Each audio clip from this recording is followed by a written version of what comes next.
రాష్ట్రంలో ఎమర్జెన్సీ పాలన తలపిస్తోందని TBJP chief Ramachandra Rao విమర్శలకు కౌంటర్ ఇచ్చారు టీపీసీసీ చీఫ్ మహేష్. కామారెడ్డిలో ప్రశాంతంగా ఉన్న వాతావరణాన్ని చెడగొట్టాలని చూస్తున్నారని మండిపడ్డారు. ఇద్దరి మధ్య డైలాగ్ వార్ చూద్దాం.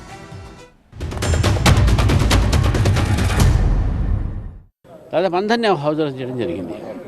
కాబట్టి ఈ టైప్ ఆఫ్ ఒక అట్మాస్ఫియర్ని క్రియేట్ చేసి వారు ఏం సంకేతం ఇవ్వబోతున్నారు? కేవలం బీజేపీ నాయకులు అణచివేసే ప్రయత్నం చేస్తూ ఉన్నారు. రహదారులన్నీ కూడా, జాతీయ రహదారులను కూడా బ్లాక్ చేసి పెట్టారు. అన్ని కార్లు, అన్ని వెహికల్స్ చెక్ చేస్తూ ఉన్నారు. ఈ యొక్క పరిస్థితి ఏదో మనం చూస్తున్నాం ఈరోజు. ఇది ఎమర్జెన్సీ కన్నా తీవ్రమైనటువంటి ఒక పరిస్థితి మనం చూస్తూ ఉన్నాం. రేవంత్ రెడ్డి గారికి బీజేపీతోని భయం. కాబట్టి ఎక్కడైతే భారతీయ జనతా పార్టీ మంచి ఆదరణ దొరికిందో అక్కడ బీజేపీ నేతల్ని అణచివేసే ప్రయత్నం చేయడం, రాష్ట్ర వ్యాప్తంగా కూడా బీజేపీ కార్యకర్తలను భయపెట్టి వారిని అణచివేసే ప్రయత్నం చేస్తున్నారు. మనకు స్పష్టంగా కనబడతా ఉంది. ఇది రాజకీయంగా ప్రేరితమైనటువంటి ఒక చర్య. కామారెడ్డిలో ప్రశాంతమైన వాతావరణాన్ని బీజేపీ కమ్యూనల్ చేసే ప్రయత్నం చేస్తూ ఉంది.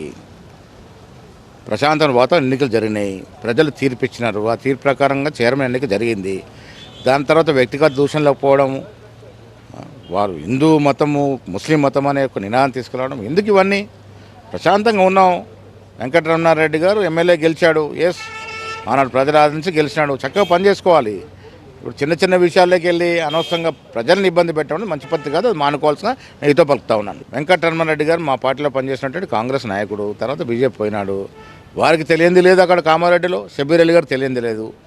వాళ్ళిద్దరు కలుసుకొని సామరస్యంగా సరి చేసుకుంటారు. మీ ఇన్వాల్వ్మెంట్ ఏమవసరము?